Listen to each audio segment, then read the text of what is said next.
ಲ್ ನಾವು ಮಫ್ತಿಲಿ ಎಷ್ಟು ಚೆನ್ನಾಗಿ ಎಂಜಾಯ್ ಮಾಡಿದ್ವಿ ಆ ಪಾತ್ರದ ಇತಿಹಾಸನ ತುಂಬ ಚೆನ್ನಾಗಿ ನರ್ತನವ್ರು ಕಟ್ಟಿದ್ದಾರೆ. ಅವ್ರಿಗೆ ಒಂದು ಥ್ಯಾಂಕ್ಸ್ ಹೇಳ್ತೀನಿ.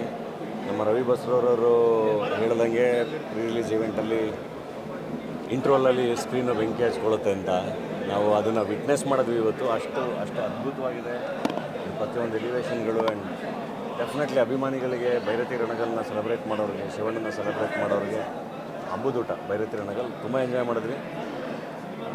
ಐ ಥಿಂಕ್ ಅಭಿಮಾನಿಗಳ ಸೆಲೆಬ್ರೇಷನ್ ಅಂತೂ ಎಲ್ಲರೂ ವಿಟ್ನೆಸ್ ಮಾಡಿದ್ದೀರ, ಸಖತ್ತಾಗಿದೆ. ಕೈ ಕಟ್ಕೊಂಡು ನೋಡ್ತಾ ಇದ್ರಿ, ಕನ್ಸಿಸ್ಟೆನ್ಸಿ ಇತ್ತು, ಸೇಮ್ ಸೀನ್ ಇಡೀ ಥಿಯೇಟ್ರ್ ನಿಂತ್ಕೊಂಡಿತ್ತು ಇಂಟರ್ವಲ್ಲಲ್ಲಿ. ಬಟ್ ಅಭಿಮಾನಿಗಳು ಒಂದು ರಿಕ್ವೆಸ್ಟ್ ಏನಂದರೆ ದಯವಿಟ್ಟು ಶೂಟ್ ಮಾಡಿ ಸ್ಟೋರಿಲಿ ಇದರಲ್ಲಿ ಅಲ್ಲಿ ಫೇಸ್ಬುಕ್ಕಲ್ಲಿ ಹಾಕಬೇಕು.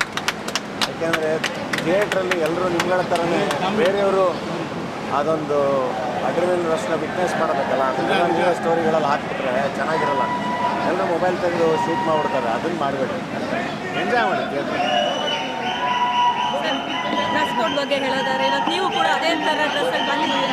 ಇಲ್ಲ, ಇವತ್ತು ಆಲ್ಮೋಸ್ಟ್ ಥಿಯೇಟ್ರಲ್ಲಿ ಒಂದು 60% ಜನ ಭೈರತಿ ರಣಗಲ್ ಕಾಸ್ಟ್ಯೂಮಲ್ಲೇ ಇದ್ದಾರೆ. ಸೊ ಅದು ಆ ಪಾತ್ರದ ಪವರ್ ಹಂಗಿದೆ, ಹಂಗಾಗಿ ಎಲ್ಲರೂ ಅದೇ ಕಾಸ್ಟ್ಯೂಮಲ್ಲಿ ಬಂದಿದ್ದೀವಿ ಇವತ್ತು. Thank you.